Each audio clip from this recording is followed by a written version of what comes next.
오늘 우리에게 주시는 말씀은 고린도전서 15장 57절에서 58절입니다. 고린도전서 15장 57절, 58절 말씀 함께 읽겠습니다. 우리 주 예수 그리스도로 말미암아 우리에게 승리를 주시는 하나님께 감사하노니, 그러므로 내 사랑하는 형제들아, 견실하며 흔들리지 말고 항상 주의 일에 더욱 힘쓰는 자들이 되라. 이는 너희 수고가 주 안에서 헛되지 않은 줄 알미라. 아멘. 우리 좌우 옆에 계신 분들하고 이렇게 인사 나눌까요? 주의 부활이 함께 하시기 바랍니다. 아멘. 다시 한번 할까요? 부활하신 주님과 함께 하시기 바랍니다. 아멘. 우리 주님 부활하신 은혜를 찬송하고 감사하시는 우리 모두가 되시기를 소망합니다. 조금 시간이 지난 건데요. 2021년에 코로나가 대유행할 때 전 세계적으로 고난 가운데 있지 않았어요? 그때 팀 켈러라고 하는 목사님이 책을 하나 썼는데, 무슨 책을 썼냐면 팀 켈러의 부활을 입다라고 하는 책을 썼어요. 이 책이 출간돼서 많은 분들이 읽게 되었는데, 특별히 이 책을 쓸 때 이 팀 켈러 목사는 췌장암으로 투병하고 있었어요. 그리고 작년인가 재작년에 돌아가셨거든요. 그런데 이분이 이 책을 쓰면서 코로나 대유행으로 우리 앞에 성큼 다가온 죽음의 공포, 우리 한번 지난 2, 3년 전에 상황을 생각해 보면, 코로나가 있게 되고 우리 주변에 발생하니까 다들 무서워가지고, 왜 그러냐면 치사율 죽는 분들이 많이 있겠다라고 하는 그런 보도들 때문에 거리두기도 하고, 이렇게 교회에서도 함께 예배 드릴 수 있는 그러한 기간들이 없어지게 되는 그러한 일도 있었고, 또 교회 사람들이 많이 모이니까 또 교회에서 코로나가 확정되는 그러한 경우도 많이 있었던 것을 우리가 봅니다. 이로 인한 죽음의 공포, 또 인종차별, 경제적 양극화, 또 불확실한 미래, 이러한 것들이 세계에 이렇게 확산되면서 사람들이 불안하고 있을 때 이 팀 켈러 목사는 부활이 처방전이다, 그렇게 제시했어요. 그러니까 예수님의 부활이 처방전이다라고 제시했는데, 그는 역사의 암흑기인 이때를 지나가면서 예수 그리스도가 죽은 자 가운데서 다시 살아났음을 믿는 것보다 더 큰 희망은 없다. 다르게 표현하면 예수님의 부활이 희망이다, 이렇게 역설을 했습니다. 그 중에 제가 그 책의 일부분을 좀 옮겨왔는데요. 우리 한번 보실까요? 팀 켈러가 한 그 말 중에 부활 입다라고 하는 책 중에 이런 내용이 있습니다. 한번 같이 읽어볼까요? 시작. 우리를 향한 하나님의 계획과 뜻은 언제나 선하고 온전하며, 우리 앞에 놓인 최종 숙명은 부활이다. 마음의 희망을 주님께 두면 우리는 뽑힐 수 없는 산처럼 굳건해진다. 이 사실이 우리들에게도 고백되어지는 은혜가 있었으면 좋겠습니다. 이 확신이 우리 안에 거하면 당장의 운명, 현 상황의 결과는 더욱 우리를 괴롭힐 수 없다 하면서 부활의 소망을 가지고 서로를 격려하고 위로하는 그러한 이야기를 한 것을 보게 됩니다. 그래서 항상 우리 성도들에게 있어서 부활이, 예수님의 부활이 우리의 희망이다라고 하는 이 사실을 기억했으면 좋겠어요. 한번 따라해 볼까요? 예수님의 부활이 우리의 희망입니다. 우리는 이 희망을 가지고 견고하여 흔들리지 않는 삶을 살아가는 것입니다. 초대교회 당시에도 전 세계가 경험한, 지금만 코로나와 같은 전염병이 있던 것이 아니라 과거에도 이러한 일들은 많이 있었습니다. 특별히 초대교회가 서 있을 때에도 많은 사람들이 전염병으로 죽어가고 있을 때 사람들이 이제 그것을 피해서 도망가고 또 다른 지역으로 가는 일들이 있지 않겠습니까? 당연한 일이죠. 그럼에도 불구하고 당시에 기독교인들은 그 이방인들과 달리 전염병으로 죽은 사람들의 시체를 수습하고 그 장례를 치러주면서 그들과 함께 고난의 자리에 있었다라고 하는 내용들이 글로 전해집니다. 그래서 그 당시에 기독교인들은 뭐라고 표현했냐면 위험을 무릅쓴 자들. 뭐를 물으셨다고요? 위험을 무릅쓴 자들이라고 하는 별명이 붙었다고 하는 문헌이 전해지고 있습니다. 왜 그러냐면 그 당시에 예수님을 믿는다고 하는 일 때문에 박해를 당하고 오늘처럼 이렇게 자유롭게 예배를 드릴 수 없는, 심지어 어떤 사람들은 땅굴을 파고 거기서 신앙의 공동체를 이루면서 믿음을 지키고 예배하는 그러한 상황에도 불구하고 그들은 그 죽음의 위협 속에서도 고난당하고 어려움, 슬픔 만난 사람들을 위로하고 저들의 눈물을 닦아주는 그런 일을 감행했던 거죠. 무엇이 이러한 일을 가능하게 했나 생각해 보면 저들은 부활 신앙으로 옷을 입었기 때문에 그렇습니다. 다시 말하면 부활 신앙이 저들을 흔들리지 않게 했고 그 죽음 앞에 직면하게 할 수 있었다라고 이야기하는 것이죠. 그게 오늘 바울 사도가 우리에게 전해주는 메시지입니다. 여러분 잊지는 않았지만 고린도전서 15장 53절에 보면 이런 표현이 있습니다. 이 썩을 것이 반드시 썩지 아니할 것을 입겠고 이 죽을 것이 죽지 아니함을 입으리로다, 이렇게 말해요. 그러니까 썩을 육신이, 죽을 인생이 다시 죽지 않을 것을 입는다. 이게 무슨 이야기냐면 부활의 신앙을 못 입는다라고 하는 표현인 것이죠. 여러분 고린도전서 15장은 우리가 너무나 잘 아는 말씀이지 않습니까? 고린도전서 15장에 별명이 있는데 그것은 부활장이라고 하는 별명을 가지고 있어요.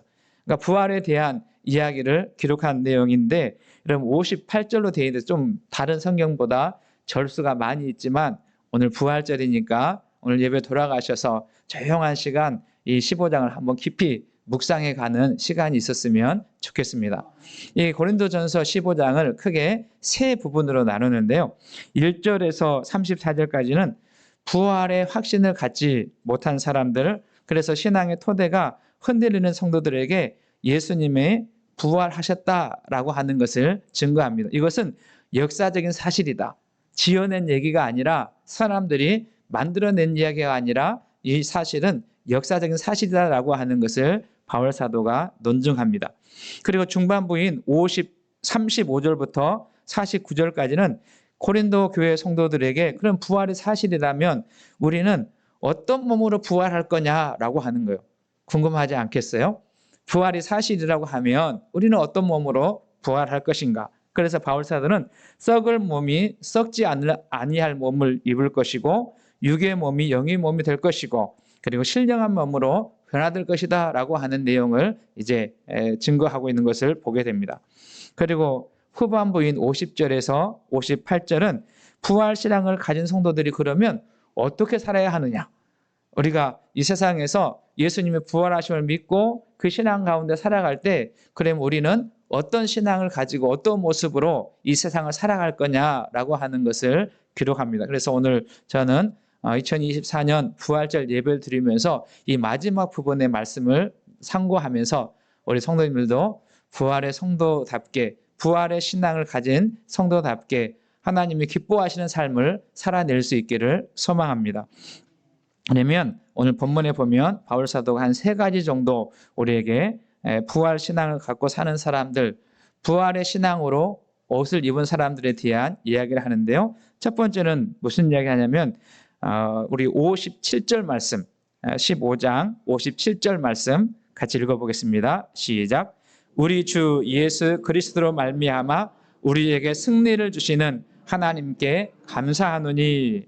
그러니까 부활 신앙은 우리에게 뭘 주냐면 승리를 주는, 이김을 주고 그 이김으로 말미암아 하나님께 감사하게 한다라고 말합니다. 여러분 여기서 이김을 주신다라고 하는 말은 죽음에서 이긴다, 그런 의미가 있습니다.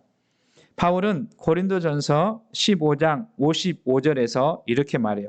사망아 너희 승리가 어디 있느냐? 사망에 대해서 이야기하면서 너희 승리가 어디 있느냐 이렇게 말해요. 그렇다면 이 사망이 왜 우리에게 왔을까? 죽음이 왜 우리에게 왔을까요? 그 15장 56절에 보면 세상에 쏘는 것은 죄요 이렇게 말해요.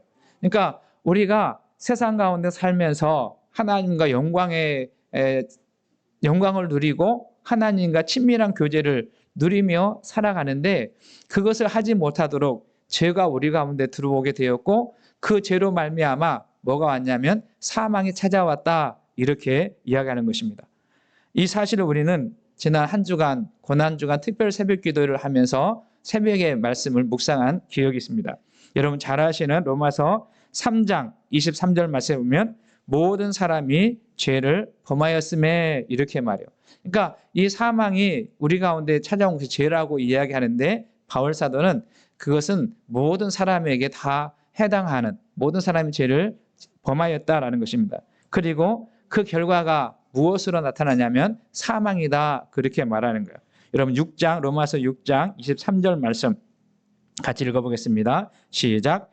죄의 삭은 사망이요 하나님의 은사는 그리스도 예수 우리 주 안에 있는 영생이니라.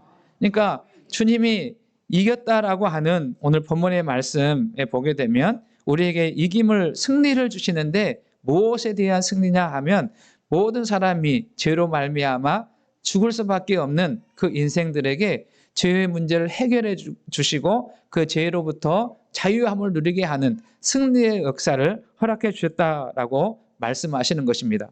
여러분 부활이 우리에게 감사한 이유는 무엇이냐면 이 사실 때문에 그래요. 그래서 우리는 부활절에 어떻게 하나님을 예배하냐면 감사로 예배하고 찬송으로 즐거이 예배하게 되었던 것을 기억하는 우리 모두가 되시기를 주의 이름으로 축원합니다. 이 57절 말씀을 쉽게 풀이해서 읽어보면 이렇게 풀이해서 읽을 수 있어요. 예수 그리스도 때문에 우리로 하여금 죽음을 이기게 하시는 하나님께 감사합니다. 그러니까 우리가 죽음을 이길 수 있는 힘, 영원한 사망을 이길 수 있는 힘, 죄의 권세를 이길 수 있는 힘이 우리에게 없지만 예수님께서 이 땅 가운데 오셔서 그 죄를 다 짊어지고 십자가에 죽으시고 부활하시는 말미암아 죄의 권세에서 승리하셨고 이기셨다라고 하는 것을 이야기하는 것입니다. 그래서 우리는 그로 말미암아서 하나님께 감사하는 인생이 되었다라는 것입니다. 우리 부활절에 우리 가장 기쁨으로 하나님께 예배할 수 있는 이유는 뭐냐면 그 예수님 때문에 감사로 예배할 수 있는 예배가 우리 공동체 가운데 있기를 주님의 이름으로 축원합니다. 그래서 부활절은 감사의 절기가 되는 것이죠. 여러분 예수님은 죽음을 이기고 부활하실 뿐만 아니라 우리에게도 그 부활하신 삶을 살아갈 것을 말씀하시고 우리가 부활하신 그리스도와 함께 변화된 몸을 입고 살아간다라는 것을 고린도전서 15장 50절 이하에 이렇게 말합니다. 우리는 부활하신 예수님처럼 신령한 옷을 입게 될 것이고 육신의 몸을 입은 대신에 영의 몸을 입게 될 것이고 썩을 몸 대신에 썩지 아니한 몸을 입게 될 것이고 영원토록 주님과 함께 영광을 누리는 하나님을 찬양하며 감사하는 자의 삶을 살아간다라는 것입니다. 여러분 이 사실이 우리에게 믿어지는 은혜가 있기를 소망합니다. 그럴 때 우리는 하나님 앞에 나아갈 때 기쁨으로 예배할 수 있는 것이죠. 두 번째 오늘 본문 말씀에 보면 성도들이 부활의 신앙으로 옷을 입으면 흔들리지 않고 견고하게 살 수 있다라고 말씀하십니다. 여러분 우리가 세상에 살아갈 때 평안하고 문제가 없을 때에는 흔들리지 않아요. 다 믿음이 있고 그리고 든든한 신앙을 가지고 살아가는 것처럼 여깁니다. 그런데 우리 삶 속에 우리를 흔들리는 상황이 찾아오게 되고 우리를 위협하거나 예기치 못한 어려움을 만나고 위기를 경험할 때 우리는 믿음이 흔들리고 우리 신앙이 바닥이 나는 것 같은 느낌을 들 때가 있습니다. 그래서 그런 상황에 처한 성도들에게 반드시 우리들이 그 상황을 이길 수 있는 것은 무엇이냐면 부활신앙으로 옷을 입는 것이고 그 부활신앙의 옷을 입을 때 우리가 견고하여 흔들리지 않는다 이렇게 바울사를 통해서 권면하는 것이죠. 여러분 오늘 읽으셨지만 다시 한번 보실까요? 고린도전서 15장 58절 말씀해 보면 그러므로 형제들아 사랑하는 형제들아 견실하여 흔들리지 말고, 뭐라고 말해요? 견실하여 흔들리지 말고 이렇게 말합니다. 사도 바울은 부활에 관한 그 마지막 권면을 하면서 고린도 교인들에게 같은 그리스도 안에 있는 사랑하는 형제라 이렇게 이야기해요. 사실 고린도전서를 우리가 알고 있지 않습니까? 이 고린도 교회는 문제가 많은 교회였고 또 이 안에는 서로 갈등이 있는 교회가 고린도 교회였어요. 그럼에도 불구하고 바울 사도는 그리스도 예수 안에 있는 그 공동체는 뭐라고 말씀하냐면 한 형제다라고 하는 것을 이야기합니다. 여러분 꼭 기억하셨으면 좋겠어요. 우리도 예수님 안에서 한 형제입니다. 우리가 계속 교회를 묵상하면서 그렇게 말씀을 나누지 않았습니까? 우리가 예수님 밖에서는 형제가 아니지만 예수 그리스도 안에서는 한 형제, 다른 말로 하면 한 몸이다라고 하는 사실을 기억하는 우리 모두가 되기를 소망합니다. 그래서 바울 사도는 그렇게 이야기하는 거예요. 우리 내 사랑하는 형제들아, 그렇게 말하면서 이어서 뭘 말하냐면 견실하며 흔들리지 말고, 여기 견실하다라고 하는 말은 견고하다 그런 말이고요. 또 다른 성경을 보게 되면 굳게 서라, 굳게 서다 그런 말이에요. 그러니까 우리를 흔드는 수많은 유혹과 그리고 수많은 어려움과 또 고난이 찾아올 때에 흔들리지 말고 굳게 서서 견실하여 주님의 영광 가운데 살아갈 것을 이야기하는 것을 보게 됩니다. 우리 성도님들이 이러한 신앙의 삶을 살아갈 수 있기를 주님의 이름으로 축원합니다. 그런데요, 당시 이 고린도 교회의 공동체 안에는 이 신앙을 흔드는 사람들, 다시 말하면 반부활론자들이 교회 안에 들어와 있다는 거예요. 여러분 오늘 돌아가셔서 읽어보시면 아시겠지만 한 절 읽어보실까요? 고린도전서 15장 12절 말씀. 우리 같이 한번 읽어보겠습니다. 시작. 그리스도께서 죽은 자 가운데서 다시 살아나셨다 전파되었거늘 너희 중에는 어떤 사람들은 죽은 자 가운데서 부활이 없다 하느냐. 그러니까 지금 이 교회 공동체 안에 어떤 사람들이 들어와 있냐면, 야, 어떻게 사람이 죽었는데 다시 사냐, 부활은 없다 하고 지금 교회 공동체 성도들을 흔드는 사람들이 있게 되었다는 거예요. 35절에도 죽은 자들이 어떻게 다시 살 거냐라고 하는 그런 이야기를 하는 사람들이 교회 공동체 안에 있었어요. 그래서 바울 사도는 그러지 않다. 예수님의 부활을 생각해 봐라. 그 주님의 부활을 바라보면서 견실하고 굳게 서서 흔들리지 않는 신앙을 가져야 된다라는 것입니다. 여러분, 부활은 역사적인 사건이에요. 부활은 사람들이 지어낸 이야기도 아니고 전설이나 그러한 이야기가 아니라는 것을 저와 여러분들 기억했으면 좋겠어요. 여러분, 당시 이것이 부활이 사실이다라고 하는 것을 역사가 증거하고 있다라고 이야기한 사람이 있습니다. 그 역사학 교수인 셔윈 화이트라고 하는 사람이 있는데요. 이 사람은 신약의 로마법과 로마 사회라고 하는 책을 집필했는데 아주 유명한 역사학자예요. 그는 로마 역사의 사료들은 사건이 발생한 시점부터 한 세기나 두 세기 또는 수세기 후에 집필되었기 때문에 사람들이 왜곡할 수 있다 그런 이야기예요.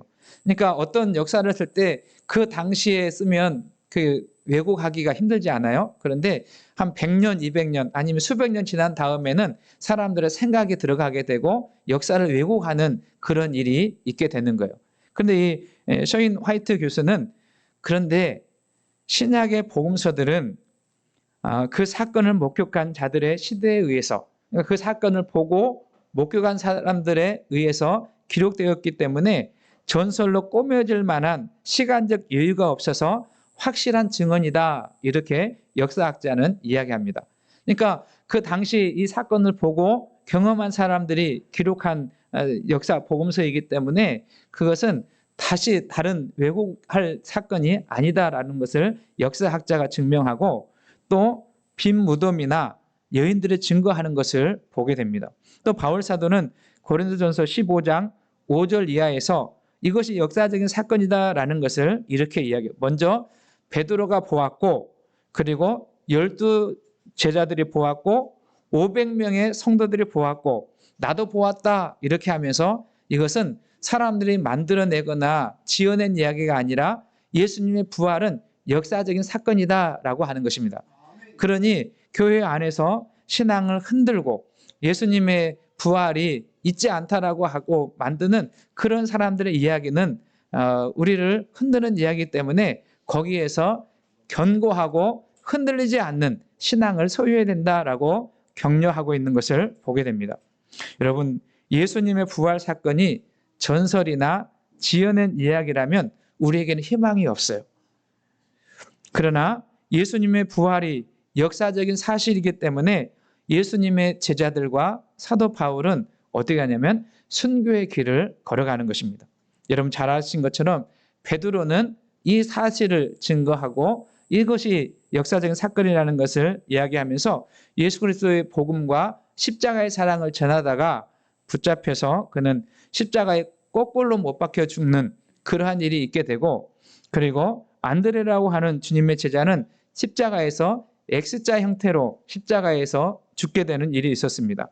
야고보는 칼로 목을 베임을 당하게 되는 순교를 하게 되고, 바돌로메라고 하는 주님의 제자는 피부를 다 벗기기까지 순교하면서 예수님의 부활은 사실이다라고 증거하며 죽임을 당했습니다. 여러분 이들 뿐이겠습니까? 우리의 믿음의 선배들은 그 예수님이 부활하셨다고 하는 증거, 그 확실한 증거를 믿기에 그들은 순교의 그 어려움 속에서도 믿음을 부인하지 않고 부활의 신앙으로 견실하여 흔들리지 않는 삶을 살았던 것을 보게 됩니다. 저는 이 신앙이 우리 모두에게 있기를 주님의 이름으로 축원합니다. 또한 우리가 견실하여 흔들리지 않을 이유는 예수님의 약속 때문에 그래요. 여러분 잘 아시는 말씀인데요. 마태복음 28장 20절 말씀 우리 같이 한번 읽어볼까요? 시작. 내가 너희에게 분부와 모든 것을 가르쳐 지키게 하라. 볼지어다 내가 세상 끝날까지 너희와 항상 함께 있으리라 하시니라. 아멘. 여기 보십시오. 볼지어다 내가 세상 끝날까지 너희와 항상 함께 있으리라. 여러분 이 사실이 저와 여러분들에게 믿어지는 은혜가 있기를 소망합니다. 그러므로 우리는 혼자가 아니에요.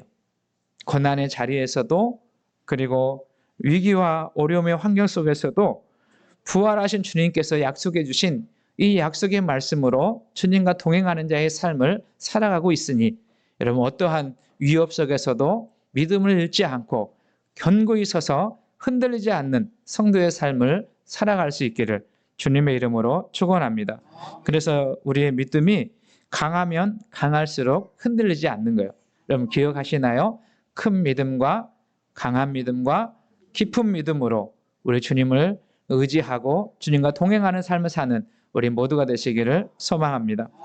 오늘 본문에 보면 또 하나의 부활의 신앙으로 옷 입은 사람들에게 권면의 말씀을 주고 있는데요. 그 말씀 무엇이냐면 주의 일에 더욱 힘쓰는 자가 되라. 우리 같이 할까요? 주의 일에 더욱 힘쓰십시오. 58절 말씀에 보면 그러므로 내 사랑하는 형제들아 견실하여 흔들리지 말고 같이요. 항상 주의 일에 더욱 힘쓰는 자들이 되라. 아멘. 사도 바울은 부활의 신앙으로 옷 입은 성도들에게 항상 주의 일에 더욱 힘쓰는 자가 되라 이렇게 말합니다.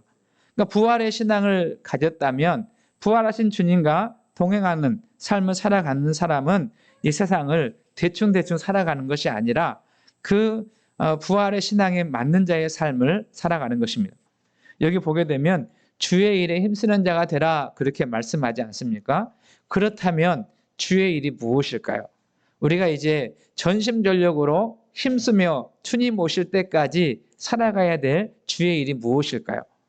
복음서에 보면 예수님께서 이 땅에 오셔서 보여주신 일이 주의 일이에요. 그 예수님은 하나님 나라를 선포하고 소망을 잃은 사람들을 찾아가셔서 그들의 소망과 희망을 주셨습니다.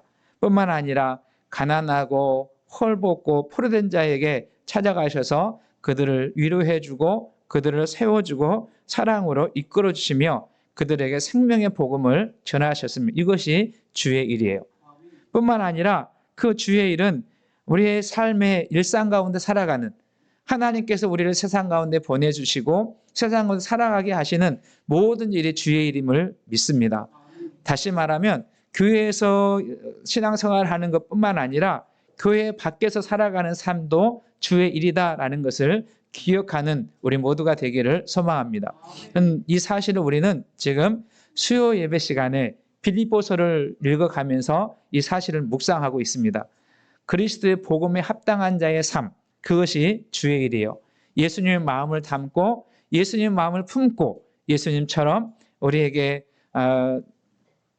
찾아오는 사람들 위로하고 또 저들을 굳게 세워주고 성도의 사랑을 실천하고 우리의 일상을 살아갈 때 우리가 밥 먹는 일이나 그리고 가정을 세우는 일이나 자녀들을 양육하는 일이나 우리가 주어진 세상의 일을 감당하는 그 모든 일이 주님이 기뻐하신 일이다라는 것을 기억하는 우리 모두가 되시기를 주의 이름 축원합니다. 정말 감사하죠. 우리 교회 아이의 소리가 들리는 거 너무나 감사해요. 그 통계에 보면 우리나라에서 가장 큰 교단이 예수교 예수 장로의 통합인데요. 아이들 소리가 50%가 줄었대요. 그런데 아이들 소리가 나는 것은 너무나 감사한 일, 위에서 기도 많이 해주셨으면 감사하겠습니다. 그러니까 주의 일은 우리가 이야기하는 고상한 예배를 드리고 그리고 찬양을 하고 기도를 하는 것뿐만 아니라 우리가 일상생활 삶의 현장에 살아가는 사람들을 사랑하고 사람들을 용서하고 사람들을 세워주고 사람들을 섬기는 그 모든 일이 다 주의 일이다. 그런데 어떻게 하라는 거예요? 이 일을. 본문에서 바울사도는 더욱 힘써야 된다. 다시 말하면 전심전력해야 된다. 이렇게 말하는 거예요. 저는 우리 더함교회가 주의 일에 전심전력하는 은혜가 있기를 주님의 이름으로 축원합니다. 그렇다면 이렇게 부활의 신앙을 옷 입고 살아가는 사람들, 주의 일에 힘쓴 사람들에게 주님께서 어떻게 하신다는 것입니까? 오늘 58절 하반절에 보면 이렇게 이야기합니다. 이는 너희 수고가 주 안에서 헛되지 않은 줄 알미라. 우리 같이 한번 읽어볼까요? 시작. 이는 너희 수고가 주 안에서 헛되지 않은 줄 알미라. 여러분, 부활하신 그 주님의 사랑을 입고 그 은혜에 감사하고 우리가 주의 일에 힘쓰게 되면 주님께서 그 일을 기억해 주신다라는 것입니다. 그 일을 알고 계신다는 거예요. 그 일에 대해서 주님은 기뻐하시고 헛되지 않게 하겠다라고 말씀하십니다. 저는 이 말씀이 우리에게 위로가 되는 말씀 됐으면 좋겠어요. 때로는 주의 일을 하다가 눈물 날 때가 있지 않습니까? 때로는 주의 일을 하다가 너무 힘들고 어렵고 낙심될 때가 있지 않습니까? 그때에도 주님은 우리를 기억해 주시고 우리를 알고 계시고 우리에게 힘이 되어 주시고 우리 주님 다시 만날 그때에 참 잘했다 칭찬해 줄 줄로 믿습니다. 저는 우리 부활절을 맞이해서 매년 맞이하는 그러한 절기를 맞이하면서 특별히 오늘 바울사도를 통해서 주님께서 우리에게 주시는 부활 신앙을 가진 사람들이 어떻게 살아야 가야 되는가에 대한 이 말씀을 묵상하시면서 이제 그것을 아는 것으로 뿐만 아니라 우리의 삶의 현장에서 믿음으로 살아내는 은혜가 있기를 주님의 이름으로 축원합니다.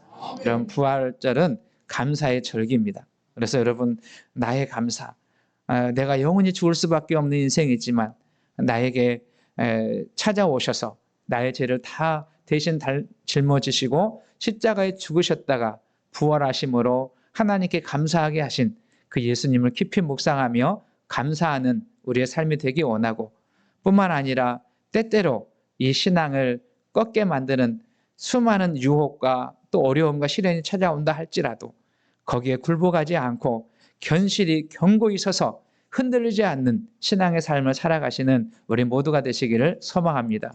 뿐만 아니라 부활하신 예수님께서 우리에게 약속해 주신 그 말씀 붙들고 더욱더 주의 일을 힘쓰는 하나님 나라를 증거하고 그리고 약하고 연약한 우리 형제들을 손잡아주고 또 위로해주고 그리스도 사랑으로 섬기면서 우리 주님 오실 때까지 주님의 영광을 위해 한 걸음씩 한 걸음씩 믿음으로 나아가는 우리 모두가 되시기를 소망합니다.